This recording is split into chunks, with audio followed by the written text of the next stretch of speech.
good couple of days here. As you can see behind me, the sun's finally shining, so we are able to get out over these last couple of days and start getting our first application of fertilizer put down.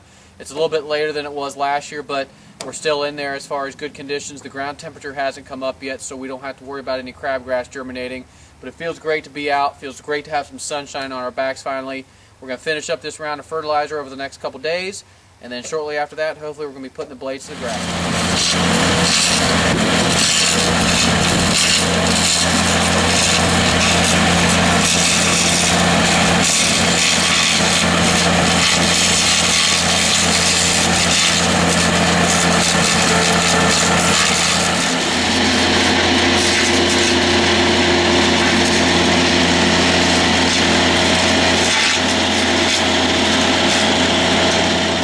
Well, the sun is shining and the birds are chirping. That means it's going to be a good day for us today.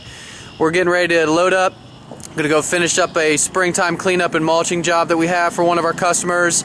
And we're also going to be going out and continuing on the first round of fertilizing, trying to get that crabgrass preventer down in a timely manner so we don't have any issues this spring with crabgrass germinating. But it's looking really good for the day. We're going to finish the fertilizing off this week. And with a little bit of luck, with the conditions improving over the next 10 days, looks like the temperatures are going to continue to improve, and we should be putting the blades to grasses next week.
Looking good, huh?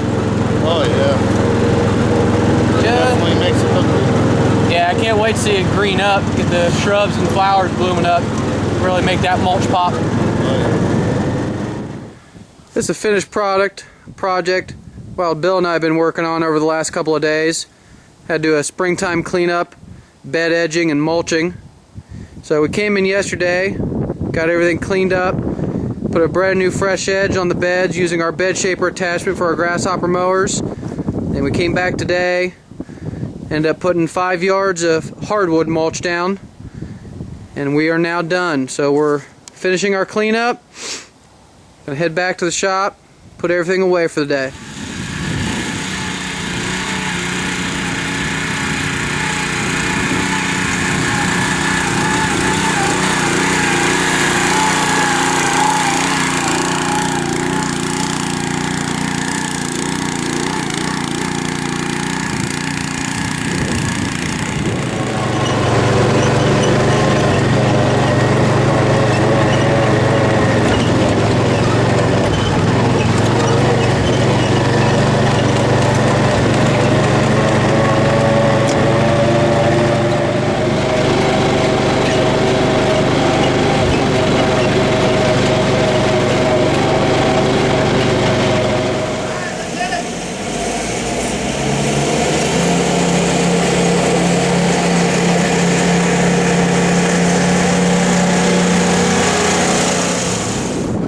Adjust your sets. What you're seeing is real. We are actually rolling out as we speak. It's April 10th. While Bill and I got the truck loaded up, we are heading up to some athletic fields for the first time this year. We're going to be putting the blades to grasses.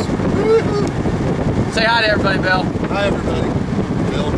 That's Wild Bill.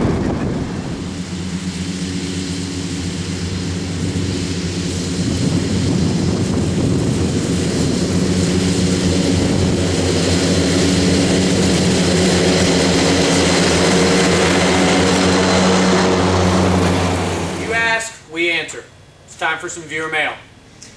Got an email from Jacob in New Hampshire, and he writes, I'm 15 and I have my own property maintenance business.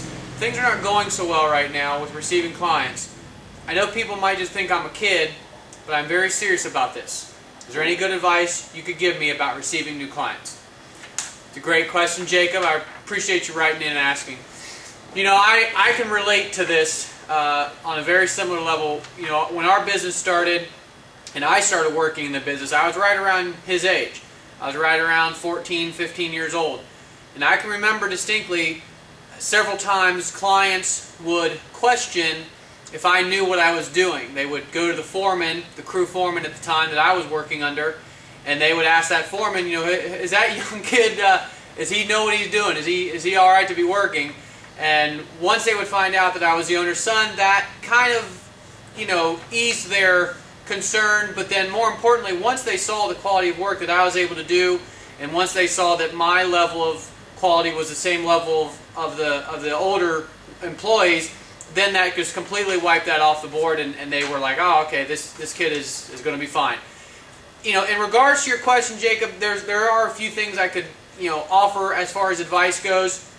The first thing I think that's really going to help you as far as gaining new clients and clients taking you seriously is just to be extremely knowledgeable in the field that you're working in. You know, this lawn care industry is an awesome industry to be a part of, and there's so many things that you need to know and be knowledgeable of.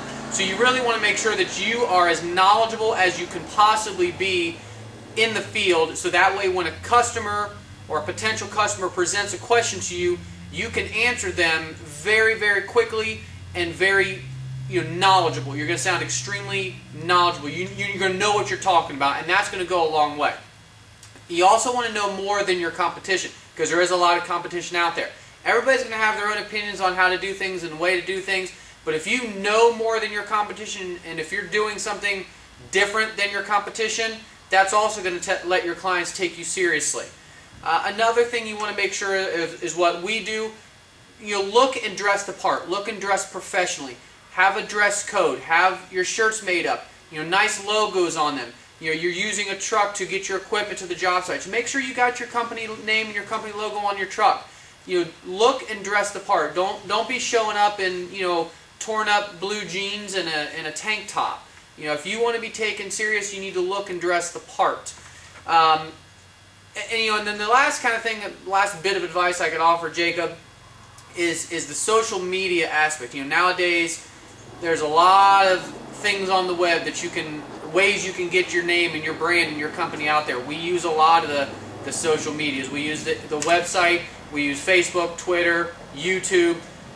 But one thing I've learned in our couple of years of doing that, I've learned this from a very good friend of mine, you never want to put something on those sites that you don't want a client or potential client to see. You know, yeah, you can have some fun with it, nothing wrong with having a sense of humor and posting some fun things, but you want to make sure if you're representing your company, if you're representing your brand, make sure you don't put something up there that you wouldn't want a client or potential client to see, because that could be really detrimental to you if you're putting things up there, you know, that people are seeing and they're, you know, not seeing the humor in them that you may see. But those are the things I would offer. Stick with it. Don't give up. Continue to do what you're doing. I appreciate you writing in. If there's any other lawn dogs out there that have any other questions, please feel free to send us an email at stewcare@gmail.com. We'll be happy to answer your questions, or you can send us a tweet. We're at Stewcare on Twitter, or you can send us a private message or a comment over on our Facebook page at Stewcare. But appreciate everybody writing in. And Jacob, I hope these pieces of advice that I've offered you, I hope they help you in your business.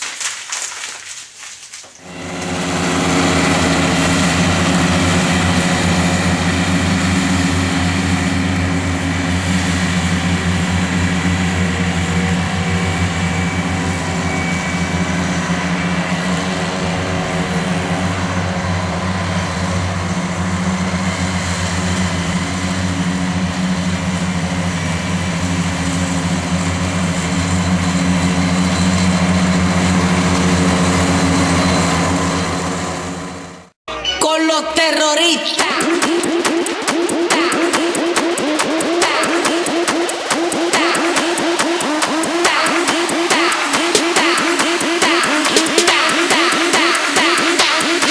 the Harlem Shake.